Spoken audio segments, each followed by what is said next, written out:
Hi all, welcome back to my YouTube channel.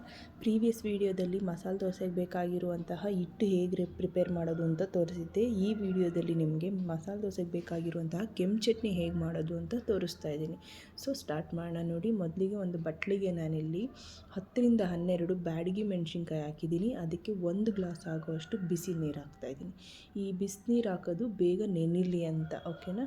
So ಈಗ ನಾನು ಅದನ್ನು ಬಿಸಿ ಇರೋದ್ರಿಂದ ಒಂದು ಸ್ಪೂನಲ್ಲಿ ಪ್ರೆಸ್ ಮಾಡಿ ಇದಕ್ಕೆ ನಾನೊಂದು ಪ್ಲೇಟ್ ಮುಚ್ತಾಯಿದ್ದೀನಿ. ಇದು ಒಂದು 15ರಿಂದ 20 ನಿಮಿಷ ಆದರೂ ನೆನಿಬೇಕು.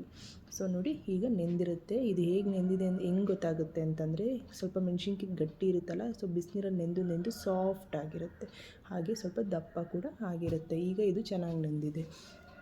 ಈಗ ಇದನ್ನು ನಾನು ಒಂದು ಪ್ಲೇಟ್ಗೆ ಚೆನ್ನಾಗಿ ನೀರನ್ನೆಲ್ಲ ಹಿಂಡಿಕೊಂಡು ತೆಗೆದಿಟ್ಕೊಳ್ತೀನಿ. ಇದನ್ನು ನಾವು ಡೈರೆಕ್ಟ್ ಹಂಗೆ ಯೂಸ್ ಮಾಡೋಕ್ಕಾಗಲ್ಲ, ಸೊ ನೀರೆಲ್ಲ ತೆಗಿಬೇಕು.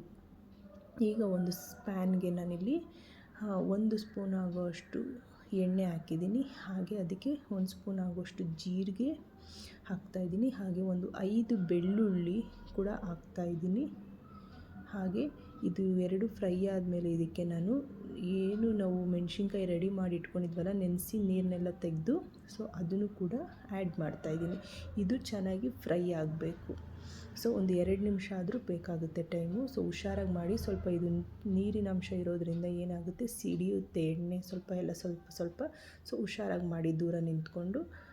ಇದು 2 ನಿಮಿಷ ಫ್ರೈ ಆದಮೇಲೆ ಇದನ್ನು ನಾವು ಆರೋದಕ್ಕೆ ತೆಗೆದಿಡಬೇಕು.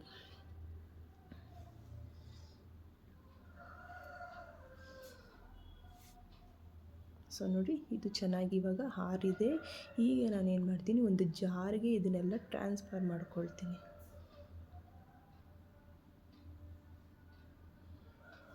ಈಗ ಇದಕ್ಕೆ ನಾನು 1 ಹಸಿ ಈರುಳ್ಳಿನ ಹಾಗೆ ಹಾಕ್ತಾಯಿದ್ದೀನಿ ಬಿಡಿಸಿ.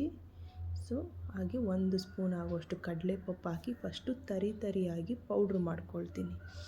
ಈಗ ಇದಕ್ಕೆ ನಾನು ರುಬ್ಬೋದಕ್ಕೆ ಎಷ್ಟು ಬೇಕೋ ಅಷ್ಟು ನೀರು, ಹಾಗೆ ಸ್ವಲ್ಪ ಉಪ್ಪು, ಹಾಗೆ ಸ್ವಲ್ಪ ಹುಣಸೆಹಣ್ಣು, ಇದಿಷ್ಟು ಹಾಕಿ ಚೆನ್ನಾಗಿ ಸ್ಮೂತಾಗಿ ಪೇಸ್ಟ್ ರೆಡಿ ಮಾಡ್ಕೊಳ್ತೀನಿ. ಸೊ ನೋಡಿ, ಕೆಂಪು ಚಟ್ನಿ ರೆಡಿ ಆಯಿತು.